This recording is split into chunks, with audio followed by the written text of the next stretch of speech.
Te mana whakawā. Nukurako. Tēnā koe. Kia ora e te mana whakawā. E huri no e te whare nei, e mihi atu kia koutou katoa.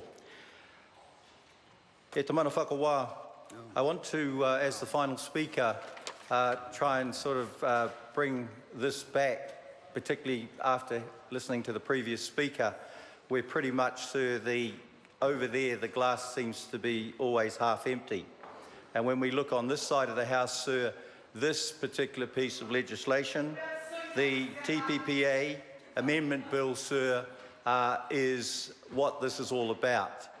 Sir, I want to just concentrate on sort of 2 points. The first one is the effect that I believe that the very positive effect that this bill will have on the Port Hills, sir, where I am based as the list MP. And when we look at the Port Hills, sir, and all those that actually rely on jobs, it's over 10%, sir, are involved in the manufacturing industry in the Port Hills. And, sir, this is one positive benefit when we look at this TPPA. And, sir, we know from past experiences as well is that our economy grows stronger and our people are better off when we sell to the world, And listening to that previous speaker, she kind of forgets, sir, Megan Woods forgets the fact is that the endorsement of the TPPA has actually been by former leaders of that particular party. And so when we look at this, sir, is that just coming back to very, very simplistic terms, is the fact is that joining a free trade zone with around 40%, sir, of the world's economy means we grow our economy, our jobs and our wages a lot quicker. Sir, that is why I find it hard to believe that this agreement, and this comes to my next point, I want to talk about Māori and how it affects them. I want to talk about the Māori economy because we've heard, sir, some really things that were quite wrong from the other side of the House, particularly from Mr Coates and also, sir, from Reno Tirikatni. And when we look at this, sir, I can't understand when we look at this particular agreement, the potential here for Māori. Because I find it hard to believe that this agreement, sir, is not celebrated by every Māori organisation in New Zealand and also, sir, every Māori Member of Parliament. And why I say that, sir, is because if there is one group in New Zealand society that needs our economy to grow faster, that needs extra jobs, sir, that needs higher wages, that is Māori, sir. And this is what this agreement can actually give us. It can really a great contributor, sir, to the Māori economy. I know young Māori, sir, where I live, in my community, they're hard workers. Some don't have qualifications, though. And many, sir, at the moment, either have part-time jobs or no jobs. If the TPPA comes into effect, sir, that means that a local manufacturer saves money on tariffs, sells more overseas, and needs to take on new employees. So these are the people who are going to be out there getting those jobs.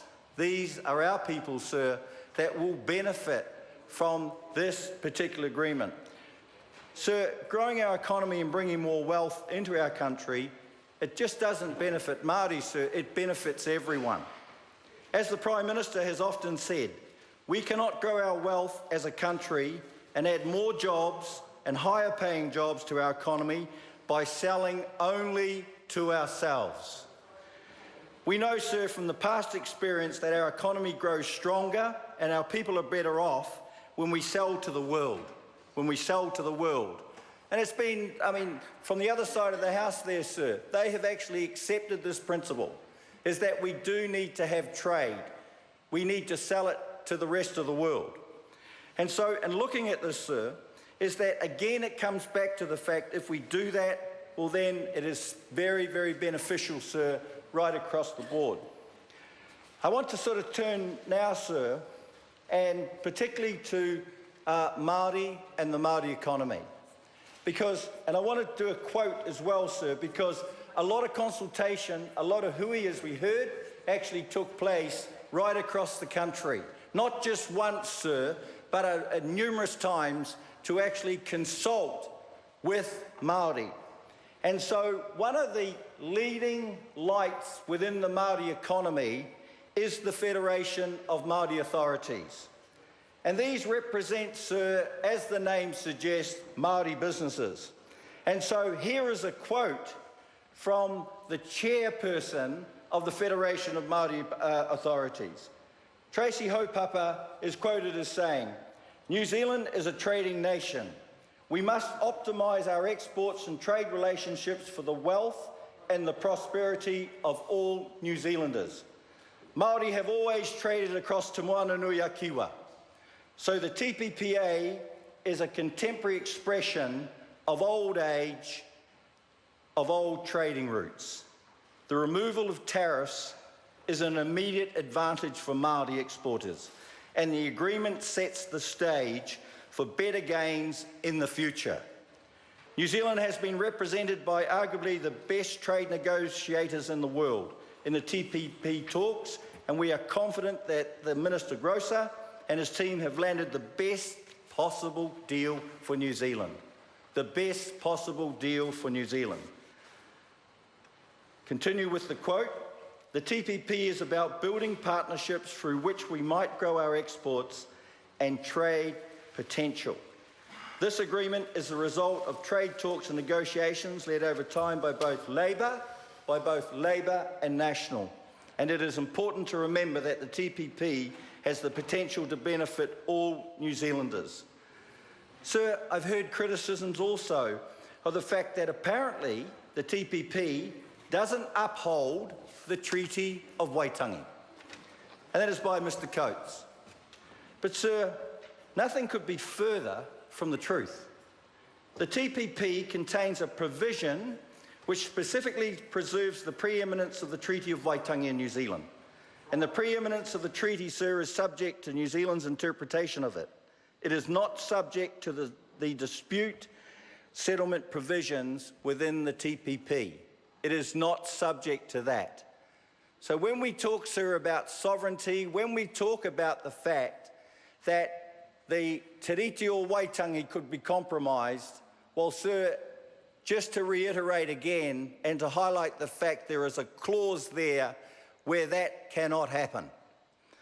Sir, nothing in this agreement in any way prevents the Crown then in its obligations, sir, to Māori. And that has come out very, very clear. Sir, the irony here is also that the members opposite who have abandoned their own party's legacy of actually supporting trade, which is unfortunate, So on that note, though, I think the most important part of this is that this particular piece of legislation, this agreement, is good for all New Zealanders. But particularly to highlight the fact is that a lot of the negative things, particularly around the fact that no consultation, too fast, whereas a lot of times, sir, when we look at this, is that a lot of that sort of talk that's coming from that side of the House, sir, is just pretty much untrue in a lot of ways. And particularly when it comes to Māori, and particularly with Te Riti o Waitangi, and also the fact, sir, of how Māori can benefit and we can continue to build the Māori economy, which is around 40 billion at the moment. Mr. Speaker, e mihi atu kia koe, I actually want to finally say I commend this bill to the House and wish it well. Tēnā koe. The question is that the amendments recommended by the Foreign Affairs, Defence and Trade Committee by majority be agreed to. Those that are of that opinion will say aye. The contrary, no. The ayes have it. A party vote has been called for. The clerk will conduct a party vote. New Zealand National. 58 in favour. New Zealand Labour. 31 opposed. Green Party. Against. New Zealand First. 12 votes opposed. Māori Party. 2 opposed. Act New Zealand. 1 in favour.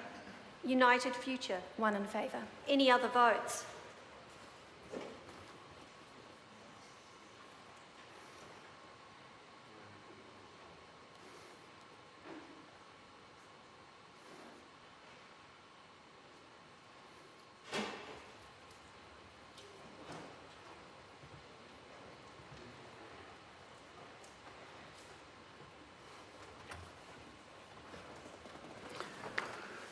The ayes are 60, the noes are 59. Those amendments will be agreed to. The question now is that the amendment to the motion in the name of Barry Coates be agreed to. Those that are of that opinion will say aye. To the contrary, no. The noes have it. A party vote is called for. The clerk will conduct a party vote. New Zealand National. 58 opposed. New Zealand Labour. 31 in favour. Green Party. 14 in favour. New Zealand First. 12 votes in favour. Māori Party. 2 votes in favour. Act New Zealand. 1 vote opposed. United Future. 1 opposed.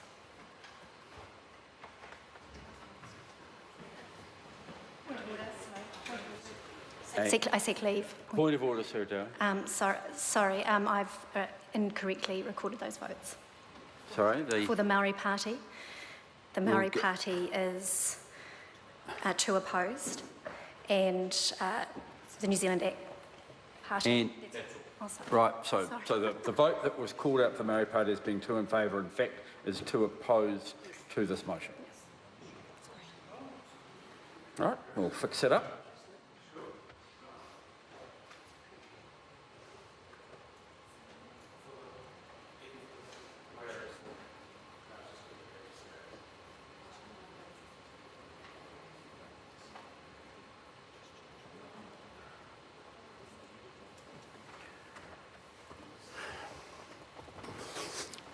The ayes are 57, the noes are 62. The amendment is not agreed to. The question now is that the motion be agreed to. Those that are of that opinion will say aye. The contrary opinion will say no. The ayes have it. A party vote is called for. The clerk will conduct a party vote. New Zealand National. 58 in favour. New Zealand Labour. 31 votes opposed.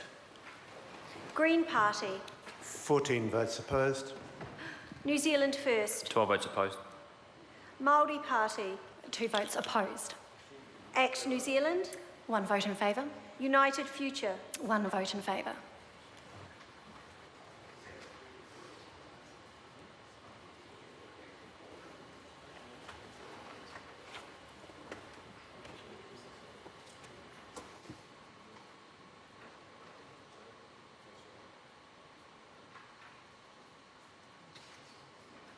Yeah, just, sorry, I'm just having a...